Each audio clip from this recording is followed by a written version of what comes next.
While the New England Patriots may not be heading back to Foxborough with a Hollywood-style hangover, they are undoubtedly leaving Las Vegas with a significant sense of regret and a 1-5 record. Stick around. You're about to be locked in to the Locked On Patriots podcast. You are Locked On Patriots, your daily New England Patriots podcast. Part of the Locked On Podcast Network, your team every day.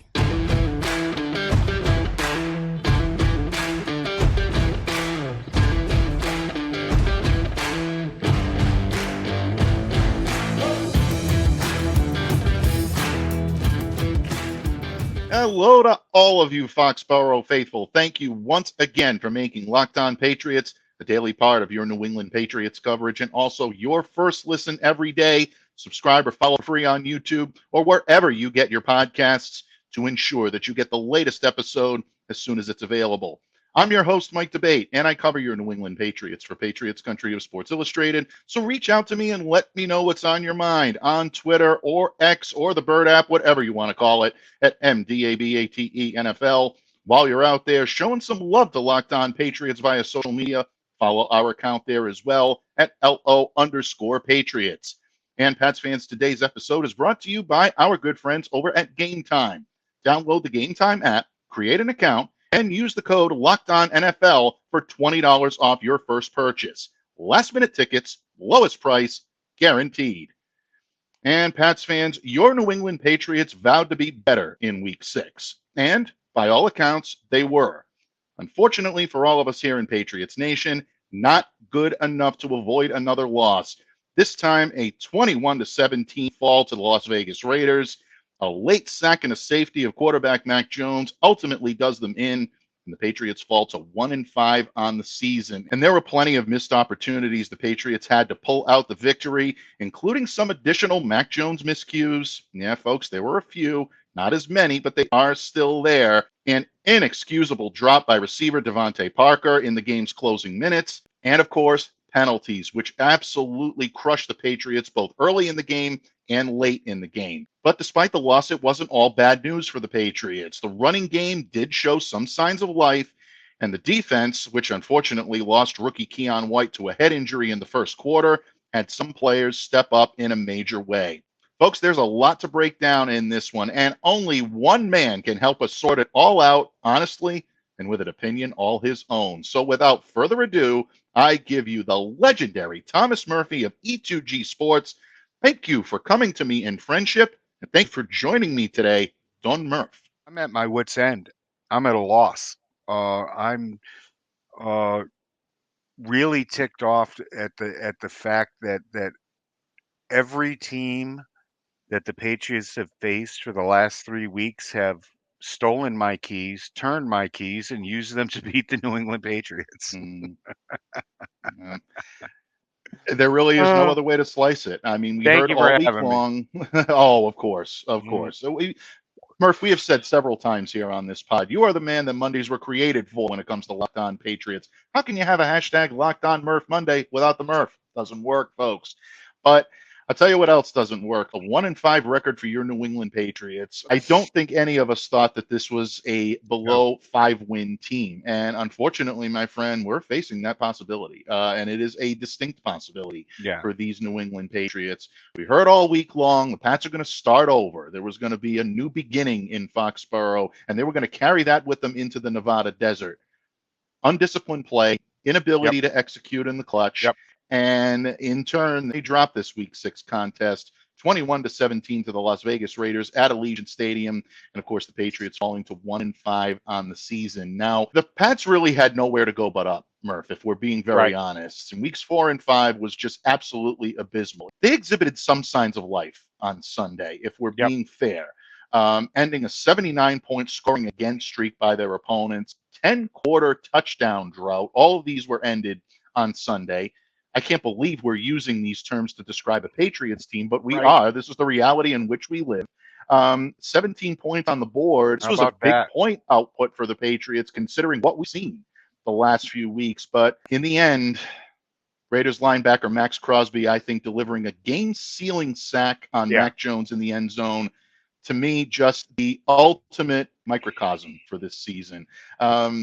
before we get into some of the X's and O's on this, because there's plenty to break down here, folks, your thoughts on this game, what ran through your head as you continued to watch this unfold in Las Vegas on Sunday? Just another messy start. Just another messy start to it. The Patriots could do nothing in the first quarter.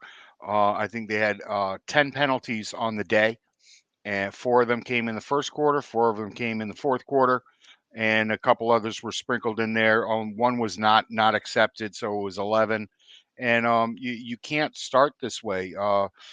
Time and again we hear about this vaunted Patriots defense, and time and again they can't stop anybody in the first quarter. Granted, the Raiders only scored 3 points, but they scored 10 in the second. And once again, the Patriots were down 13-3 by the halftime. It's really aggravating. I'm sure we'll get into the running game in a bit and the passing game, but Mac has got to establish himself as right now. I would settle for a competent quarterback. All right, we talked about last Friday. We talked about the keys and winning the turnover battle, and I said right here, it can't be a push. It can't be a push in the turnover battle this week, and have the Patriots come out on top of it. And it was a push, and the Patriots didn't come out on top of it. And part of it was that wonderful interception that Mac threw, trying to hit Hunter Henry on the run, and it's not happening. Hunter Henry was so wide open, you could have driven a semi around him, and Mac missed him. How do you do that? I mean, you could have circled a semi-trailer around him, and Mac overthrew him and set up points. You can't do it. Just can't do it. Again, it comes down to decision making under duress and inability to make the plays when they need to most. Now, we will get into a controversial play, folks, in just a moment, because there was an opportunity for the end of this game where Mac did, in fact, make the throw he needed to make. And unfortunately, the Patriots were on the opposite end of the luck train when it came to that. Or was it more of a poor execution train? Murph and I will discuss that matter for you in just a second. But I'm glad you mentioned the interception, because this is really, I think, a very fitting description of how the Patriots season has seemed to go. Early on, the Patriots are driving. They're making their best attempt to try to get down and add points on the field before the end of the half. You made a great point. I don't think I can describe it any better as to how wide open Hunter Henry was, folks. I don't think Murph is exaggerating in this situation. No. I really do believe you could have fit I that have size a of a Class truck. A license. I can tell you right now, I can pull a rig right around there. Mac is scrambling. He's jumping. It was a lob downfield, which wasn't really a very forceful type throw. And Trayvon Moehrig, I mean, was just basically in the right place, the right time, grabbed it. He's going to make the most of that. And it absolutely kills the momentum of the New England Patriots, who desperately needed momentum right at that time. Again, they find themselves back at the goal line late in the fourth quarter. False start, illegal shift, delay of game. These penalties cannot happen. The penalties are happening early and they're happening late. They're happening exactly when the Patriots are starting to build momentum, and these are absolutely killing them. I think you articulated that perfectly, Murph. A lot of self-inflicted wounds left on the field at Allegiant Stadium yesterday, without question. It really is. You can take this is the other side of the 2023 the 2022 coin. All right. When it was the Patriots that were in the right place at the right time, when it was the Patriots that were turning their opponents over and scoring points off those turnovers. That's not happening this year, and that's why this team is 1-5. It's still basically the same team on the offensive side of the board doing the same kind of work. Maybe Mac has been even a little less successful than he was last year during that frustrating year that he had. But the defense is simply, while they're stepping up and keeping the opponents from scoring a lot, not, when you take out last week and the week before, right. Of course, but still, this is a top-rated defense in the NFL. All right, they are just not turning the ball over, and they are not scoring those points. Kyle Duggar is not running balls in on pick sixes. Absolutely. And when you're not getting points off of turnovers on the defensive side of the ball, and you're committing turnovers that lead to points for your opposition, folks, it's a recipe for disaster. And as Murph said, there's really no mystery as to why this team is 1-5. Locked On Patriots listeners and viewers, we hope you are enjoying the wisdom and counsel of myself and Thomas Murphy of E2GSports.com right here on Locked On Patriots, a proud part of the Locked On Podcast Network, your team every day. And today's episode of Locked On Patriots is brought to you in part by Gametime. And folks, we've all been there. Whether you want tickets to the big game, your favorite musical artist, you just can't seem to find an easy and affordable way to do it. You shouldn't have to worry when you're buying tickets to your next big event. Gametime is the fast and easy way to buy tickets for all the sports, music, comedy, and theater and events near you. Season Celtics, regular season Bruins, and acts from Travis Scott to Andrea Bocelli, just a few of the exciting events coming to the Boston area on Gametime. And with their killer last-minute deals, all-in prices, views from your seat, and the best price guarantee, Gametime takes the guesswork out of buying tickets. Gametime is the only ticketing app that gives you complete peace of mind with your purchase. All-in prices, they show your total up front, so you know you're getting a great deal without all those hidden fees. They're actually obsessed with finding ways to help you save money on tickets. And the Gametime guarantee means you'll always get the best price. If you find tickets in the same section and the row for less, Gametime will credit you 110% of the difference. Take the guesswork out of buying tickets with Gametime. Download the Gametime app, create an account, and use the code LOCKEDONNFL for $20 off your first purchase. Terms apply. So again, create an account and redeem the code LOCKEDONNFL for $20 off. Download Gametime today. Last minute tickets, lowest price, guaranteed. Locked On listeners, football season is here, and there is no better time to use PrizePicks, the largest independently owned daily fantasy sports platform in North America. They are the easiest and the most exciting way to play daily fantasy sports. It's just you against the numbers. Instead of battling against thousands of other players, including all of those pros and sharks out there, you pick more than or less than on a 2 to 6 player stat projection and watch the winnings roll in. PrizePicks is the most fun I've had, winning up to 25 times my money this football season. You just select 2 or more players, pick more than or less than on their projected stats, and place your entry. And with the PrizePicks reboot policy, your entries stay in play even if one of your players gets injured, for NFL games and for college football top 25 matchups. If you have a player who exits the game in the first half and does not return in the second, the player is rebooted. PrizePicks is the only daily fantasy sports platform with injury insurance. And as Patriots fans, we all know how valuable that injury insurance can be. So don't delay, do it today. Go to prizepicks.com/LockedOnNFL and use the code LockedOnNFL for a first deposit match up to $100. That's a first deposit match up to $100 by going to prizepicks.com/LockedOnNFL and use the code LockedOnNFL. PrizePicks, daily fantasy sports made easy.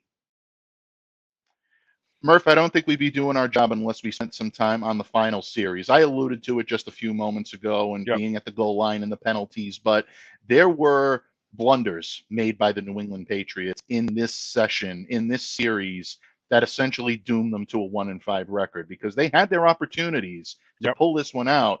Even though they did not play their best game, it was a lot better than what we've seen the last couple of weeks, but it is still not, I think, the best of what this team can give you.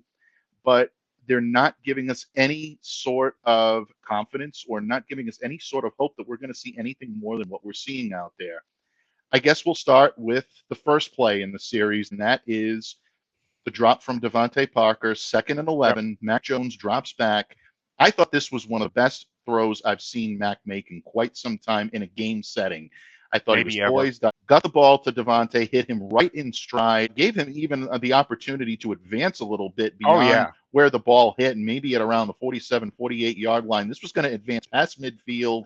Now you're looking at the Patriots all of a sudden just needing a couple of plays to get into field goal range. I know the way the Patriots have played offensively, that's not a given, but if you complete a pass like that in that stage of the game, that's going to give your team a lot of confidence. It's going to really raise the spirits and I think raised the excitement level on that sideline and especially on that field. So Patriots were well suited into doing that. Correct me if I'm wrong, Murph. I think this is absolutely a throw. DeVante Parker has to haul in. This one I don't put on Mac. This is on DeVante. No, exactly. It was a dime. It was a dime, and he dropped the dime. And he didn't own it after the game. Yeah, it might have hit me on the fingertips, and the lack of accountability there really drove me up the wall. This is a man that the Patriots extended this year, gave a raise to, and he has not done any. What do you have? 4 targets and 2 catches yesterday. Come on, come on. Actually, 1 catch for 7 One yards catch. on 2 targets. 1 catch for 7 yards. This was a beautiful play call. It was one that the defense was not expecting. Parker got out and he beat his man. He was faster than the help that came over. And I don't understand. When I saw the pass leave Mac's hands, I said, "Oh, this has got a chance. This has got a chance. If he doesn't underthrow this has a chance. If Parker doesn't outrun this pass, it's got a chance." And it was perfect. The timing was perfect. Parker did not have to speed up, slow down, lay out, nothing. All he had to do was reach his hands out, but he had alligator arms and it went off the tips of his fingers. I'm sorry. I've said this for years. If you can touch the ball, you can catch it. It's Murphy's Law. And he broke it. Yeah, and I think some may argue that the ball hit a little more than just the fingertips. Oh yeah. I think he had the ability that to hit corral right in the middle of his right palm. Yeah, absolutely. Bottom line, I mean, this is what you're paid to do. You sign a $10.8 million extension in the offseason. This is what you are supposed to do. And unfortunately, the Patriots did not haul that in, and it had a detrimental effect. Look, the Patriots did that off of what started on this drive was a holding call on Antonio Murphy. Credit to Mac, stepping up and making the throw in the light of that. And then after this, you just saw a gradual disintegration of what the Patriots were trying to do offensively. It just took the wind right out of everybody's sails. Yeah, delay of game penalty. And I'm sorry, but the blocking team of Mike Gesicki and Vidarian Lowe is not going to get it done against Max Crosby. No. He made quick work of them, got to Mac, and a 2-point drop in the end zone essentially seals the deal for the Las Vegas Raiders. Bill has said for years, I could go down to Foxborough High School and get somebody to do this better. Well, he better go do it because Vidarian Lowe does not belong on a football field. And having Mike Gesicki out there to chip was moronic. It was actually submoronic because the man can't block a sneeze. He's not a blocker. Yeah, exactly. He's not. Yeah. Yeah, I mean, you're sending someone out there that's not accustomed to doing the job to do a job that seasoned blockers would have difficulty with. Right. Crosby is an absolute stud at this position. I mean, nobody can deny that. And he's going to be able to get his regardless. But you have to put competent blockers, you have to put competent obstacles in his way to do that. And he didn't do it. And look, there is a layer of blame that could be, put on Mac Jones's shoulders. He did not take the opportunities in front of him. No, he could have checked that down, and he could have, extended and had a chance on 4th down, and he did not. Was it Ramondre that was there? I have not been able to rewatch this game, folks. I'm sorry. There was a lot of single reads in this game. Okay, there wasn't scanning. He has no time to do it. I understand. But even when he had time to do it, he was zeroing in on his first read and not going through the progressions and then going back to the first read because he's simply afraid that he doesn't have enough time and that somebody's coming off that right side. No, it's true. And when you play gun shy like that, when you play wary of the pressure, it's going to lead to more difficult problems. It's going to lead to issues. And it's also leading to Mac trying to do too much in one sitting. And that's exactly what you saw on this play last night. I caught this on my second viewing of the game where originally, like I said, I was willing to chalk it up to bad coverage. Mac had insufficient time to react. He ran into Max Crosby because Vidarian Lowe and Mike Gesicki simply did not do their job. Right. That's a part of this. But at the same time, you have the angle check down to Stevenson in front of you. It's not ideal, but you use it in order to advance the ball. It gets you out of that end zone. It puts you inside the 10, put your back against the wall with a 4th down. It beats holding the ball a few seconds or too long. Right. To try to get it all back in one play. That lost yardage was something Mac is processing in his head. He's thinking, I have to do this all in one sitting, and you don't have to. And that's the difference between a quarterback that's making sound decisions and a quarterback that's trying to play not to lose or not to humiliate himself. That's the hole the Patriots have dug themselves into now. That's it, and you can come right down to it. The offensive holding on Murph, the delay of game penalty. It was just.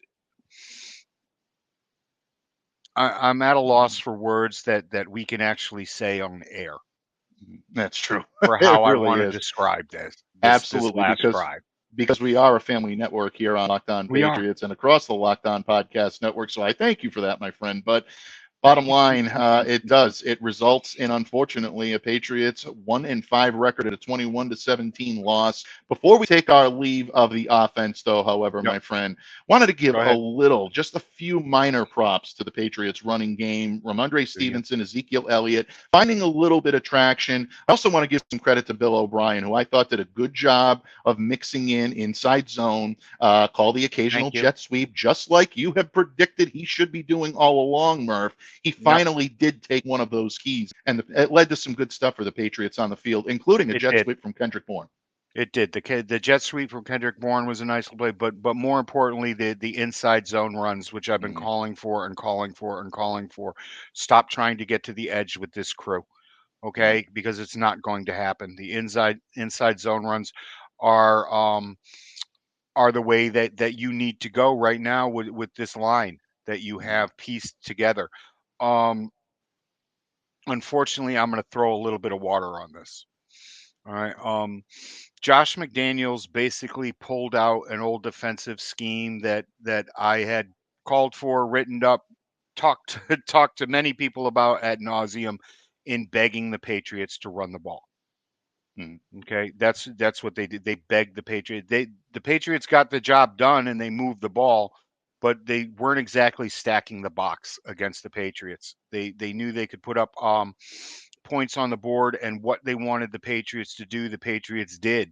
They matriculated down the field. They chewed up a lot of time in the second half running the football, and that was just fine with the Raiders, because they knew that, the way that with the weapons that they have on that side of the ball, they were going to be able to score if they wanted to, but they didn't.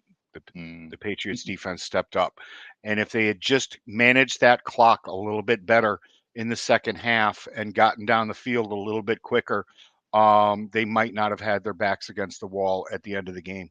Sorry, I do.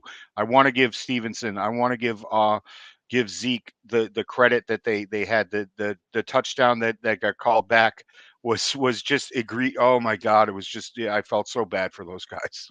Yeah, it's true. Really, they've been on the unfortunate end of bad results. I mean, you can make the argument whether it was luck, whether it was lack of preparation or lack of prowess.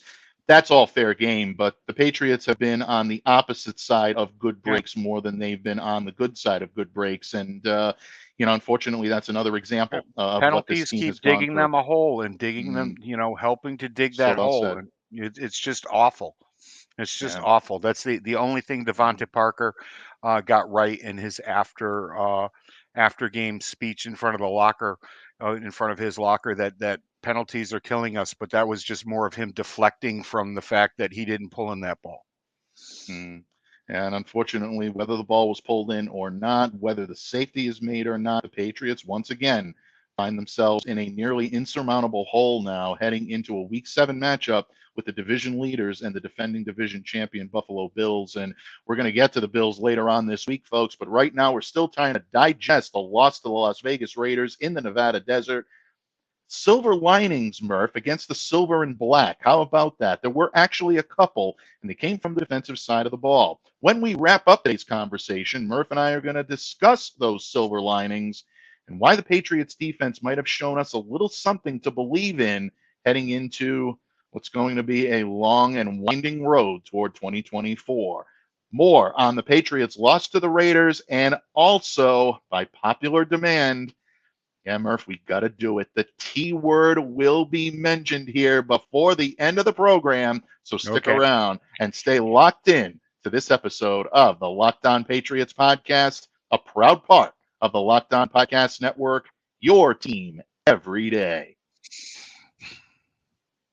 Locked On listeners, these days, every new potential hire can feel like a high-stakes wager for your small business. You want to be 100% certain that you have access to the best qualified candidates available, and that's why you have to check out LinkedIn Jobs.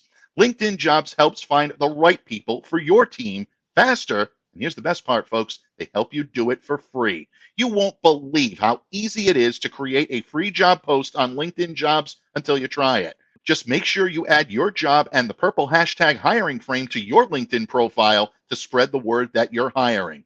Simple tools like screening questions make it easy to focus on candidates with just the right skills and experience so you can quickly prioritize who you'd like to interview and who you'd like to hire.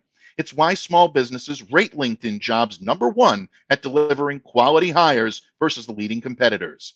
LinkedIn Jobs helps you find the qualified candidates you want to talk to, and they help you do it faster.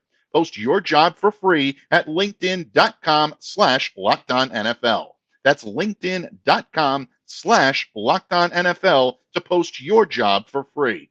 Terms and conditions apply.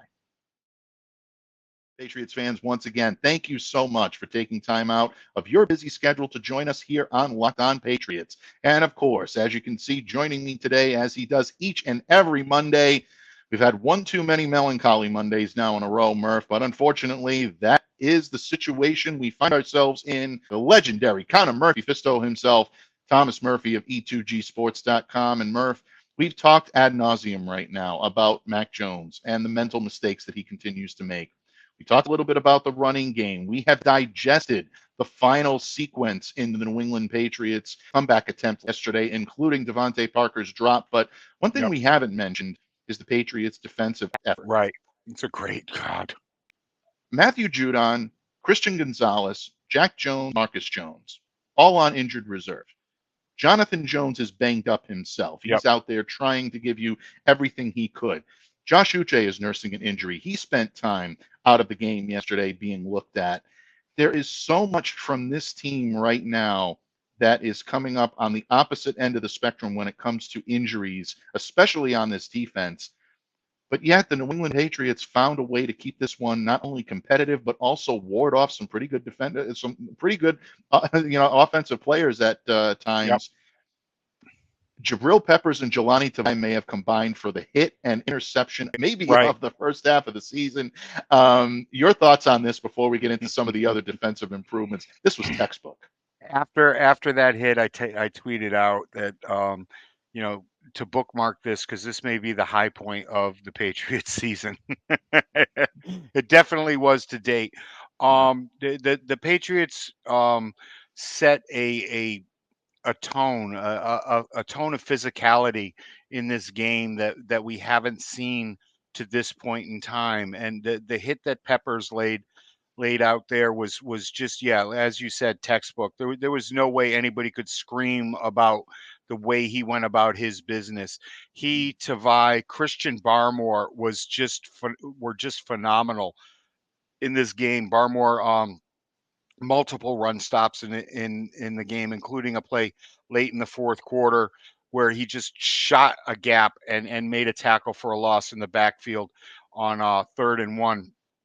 I think there was just more than 2 minutes in the game left there, 2:30, something like that. But no, it's they're finally getting an identity, and hopefully this carries over as these guys that Mike just mentioned get back into pads and back onto the field on Sundays. They are missing a lot. This was a Jack Jones type of game, and I wish that Jack had been there because that physicality is needed. Those hits are needed. They need to make up for a lack of Matthew Judon. They need to be able to shut down the best wide receivers in this game. The Patriots were able to shut down their number one weapon this week, and the other guys were kept in check. in a really fine way. You can talk about the touchdown that was given up and the lack of a missed assignment there. But what are you going to do? It's football. People are going to score. This defense is finding itself and finding itself at the right time. And I really don't want to hear that they did it against a backup quarterback. Yeah, I mean, we've gone through that type of discussion several times here on Locked On Patriots. And yeah, there are different degrees in talent level of players that you're going to face, especially quarterbacks. But if Right. you're an NFL quarterback, especially a veteran that's been in the league 15 years, they are very savvy at being able to know how to beat a certain team and how to manage a game well, especially when that gentleman that we're talking about, Brian Hoyer, by the way, folks, has spent an awful lot of time under Bill Belichick here in New England. So he's well suited to be able to neutralize what the Patriots do well. The Pats still found a way defensively to keep this team in check. I think you made a great point about J.C. Jackson and the coverage that he provided and showing that he can be a lockdown corner in addition to being a ball hawking corner with a nose to get after the football. I think you'll see that more as he becomes more comfortable, and he's coming up to speed very quickly. That prior knowledge of the Patriot system coming in very handy when it comes to JC. But I thought the line, especially the front seven, really stepped it up from a bad performance just 1 week ago. You mentioned Barmore, 5 tackles, 1 tackle for loss, 2 pass breakups. Anthony Jennings at the linebacker position has been very good in the absence of Matthew Judon. 6 tackles, 1 for loss. Juwan Bentley chipping in with 4 tackles and 2 quarterback hits. That all helps to fill a void left by someone we have agreed several times here on these airwaves, Murph, is irreplaceable. You can't necessarily come in and replace what Matthew Judon gives you off the field, on the field, just everything that the guy does. You're not going to replicate it. But what you can do is you can find ways to fill the void. And the Patriots are doing that quite nicely. I thought their front seven had a very good showing yesterday, and I thought they came in with a good game plan. So I take my hat off to the Patriots defensive coaches as well. This is not an easy offense to defend, regardless of who's under center. When you've got guys like Michael Mayer making catches and making plays like he did yesterday, Devontae Adams, another world when this guy is in his zone. Hunter Renfro's capable of hurting you. There's so many different ways in which this team can beat you. Josh Jacobs had 77 yards rushing yesterday. Just a lot for the Patriots to handle, and I thought they did a good job of keeping everything in check. Yeah, Tavai really set a tone early with the hit that he put on Jacobs. He got flagged for it, and that was, it was, a tad bit egregious, and and I agree with the flag, but it set the tone. It let the Raiders know that what you've seen on film the last 2 weeks is not what you're going to get today. Right. Yeah. Yeah, they came to play and they came to hit, and those are 2 things that the Patriots did well, especially Peppers, which is going to be on this season's highlight reel, and it may be the Patriots highlight of the year because it was picture perfect and exactly what you're looking to see from a defense that needed a little bit of a spark, and I think they got that in this play. Murph, unfortunately, 1-5 season is not where the New England Patriots want to be. Nope. It's not where we want to be in the media. We don't want to be covering a 1-5 team. Certainly, most importantly, we know all of you everydayers out there, all of you Locked On loyalists, but all of you Patriots fans, whether you're Locked On loyalists or not, do not want to see a 1-5 team out there on the field welcoming the Buffalo Bills this weekend. But that is where we are, Murph, and we wouldn't be doing our due diligence unless we close today's episode with a little Mailbag Monday question. And Murph, you knew it was coming. It's the most popular in our DMs all over the Locked On Patriots DM. It's a question everyone is asking. You see the social media posts. You hear all of the talking heads basically buying into the fact that this is exactly what the Patriots should be doing. I put it to you, my good friend, who see things us mere mortals don't see. Is the word tank in the New England Patriots vocabulary for the remainder of this season? Nope, not there. It's not there. It's not in the DNA here. It's not going to happen. Mac, believe me, Mac Jones is not going to go out there and tank so they can draft the next guy. All right. The gentlemen that are on the defensive side of this ball have too much pride to allow that to happen. The coaching staff has too much pride to allow that to happen. Okay, we are not going to be known. The Patriots would have never sucked for luck, if Tom Brady wasn't here. That would not happen. Even if the Patriots end up with the top 10 or a top 12 pick, okay, I would not expect them to draft a quarterback in this. If by some way, shape, or form that it does not go well and they end up with the top pick in the draft, yeah, I can see them doing it. But top 10 no, build around this guy, build this man an offensive line and see what he can do. I don't care about fifth-year options. I'm not one of those people who say the cap is crap, but they can work around it. Go pick up the option and just go. There's no tanking in New England. There's no tanking. They could have a bad year. This could end up being 1990, people. When the Patriots went 1-15. It could be 1970. How many of you remember 1970 at 2-14? That could end up happening. Just a couple more injuries, and they could seriously be a top 5 pick in this year's draft. The amount of attrition that you can overcome is really difficult in this league. And right now, the Patriots have lost so many impact players on both sides of the ball that it's going to be really difficult. But they're not tanking. That's not going to happen. It definitely is not in Bill's best interest. No, there's no question about it. The more they lose, the more he's going to continue to hear the rumblings, and he's already hearing them loudly. And people are already calling for his job. I had people DMing me last night stating that, do they believe that Bill Belichick will announce his retirement or announce that he's leaving the team tomorrow morning? And I rolled my eyes, because that's where Patriots Nation is right now as a fan base. And I completely understand why fans are asking these questions. They're frustrated. They don't want to see this type of product out there on the field week after week. And say what you will, I think yesterday's loss is one that most fans can probably bear. But when it comes off of two absolutely decimating, demoralizing defeats like they had against the Cowboys and the Saints, it compounds that, and it makes this so much more difficult. So it does. This game, the entire season is aggravating, because this game was winnable. They should have won this game. Okay, Philadelphia was winnable. Miami was winnable.